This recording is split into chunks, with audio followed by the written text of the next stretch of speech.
Hello everyone, welcome back to IGCSE English. Today we'll be looking at the theme of violence within On Mice and Men. Again, without further ado, let's get straight into it. So paragraph 1, violence is seen when it comes to the prejudices that Crooks receives and the violence that existed during the 1930s.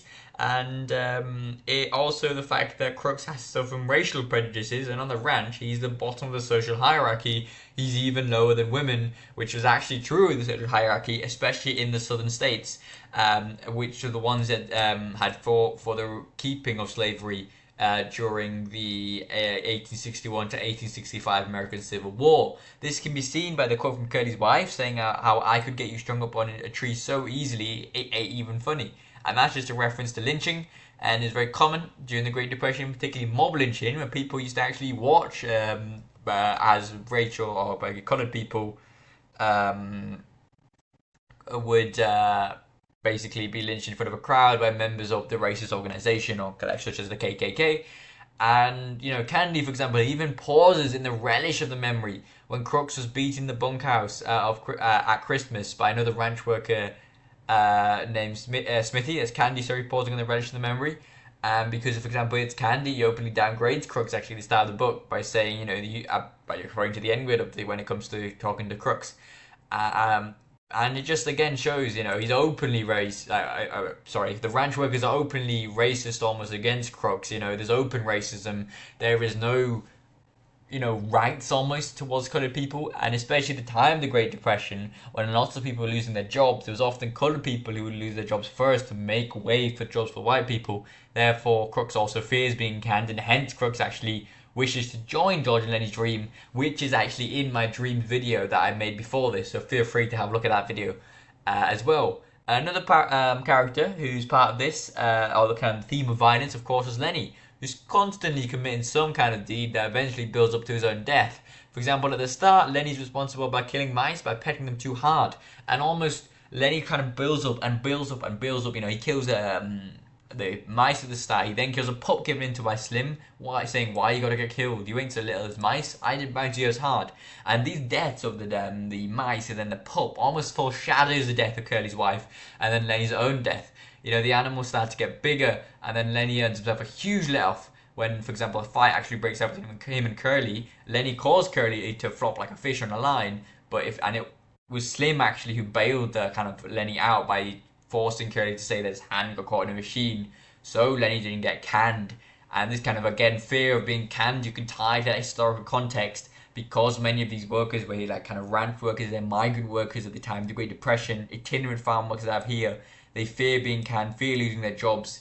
Again, that's the fear that Lenny has. But moving back to violence, you can look at George saying about Lenny, he's strong and quick, and Lenny don't know no rules, with George describing Lenny being as strong as a bull. But he's got a very kind of animalistic sense. He drags his paws in the description of Lenny. And finally, you can look at George almost trying to tell Lenny, like Lenny relies on George for his own survival, because yes, for example, Lenny is very strong. There's a big juxtaposition that he ain't very bright, and therefore Lenny relies on George's information even when it comes to the fight with Curly, and it's just a risk. For example, after for example, Lenny kills Curly's wife, it is George who said he has to shoot Lenny to prevent Lenny from being lynched. That was what Curly wanted to do. Showing that violence, is right from the start of Lenny killing mice all the way to the end of Lenny himself being shot. But you can see here by George pulling the trigger. So yeah, and moving on to paragraph 3, you can look at the shooting of Candy's dog, another sense of violence in the novel.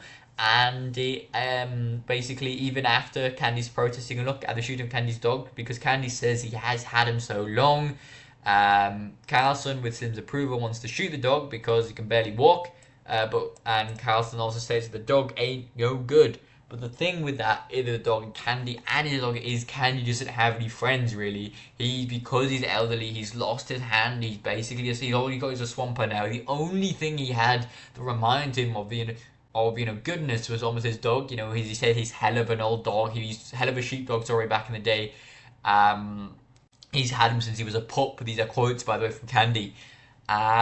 But crucially, if you're moving on with Candy's dog, it almost foreshadows the death of Lenny. It marks the end of the relationship between Candy and his dog, in the same way that Lenny's death marks the end of the relationship with George and Lenny. So again, violence is being seen here to lead to the death of relationships, and Candy's dog and the loss of Candy's dog almost foreshadows how George and Lenny's relationship is going to fail in the future. And this can be seen perfectly described by the quote in which John Steinbeck takes the novel's name from.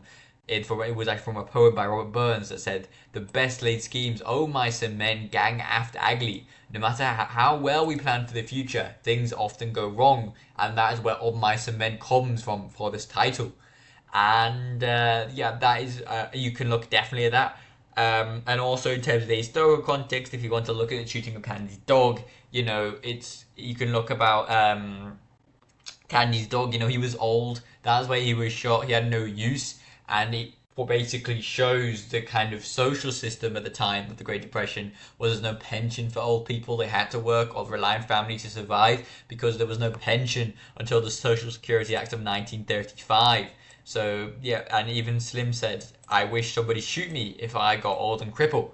Therefore, again, showing the lack of kind of aid when it comes to helping elderly people such as Candy. So yeah, thank you very much. That's the end of violence, or the theme of violence when it comes to Of Mice and Men. Next time I have planned is the theme of animals, actually, in Of Mice and Men. So yeah, feel free to like and subscribe, and we'll hopefully carry on from there. Thank you.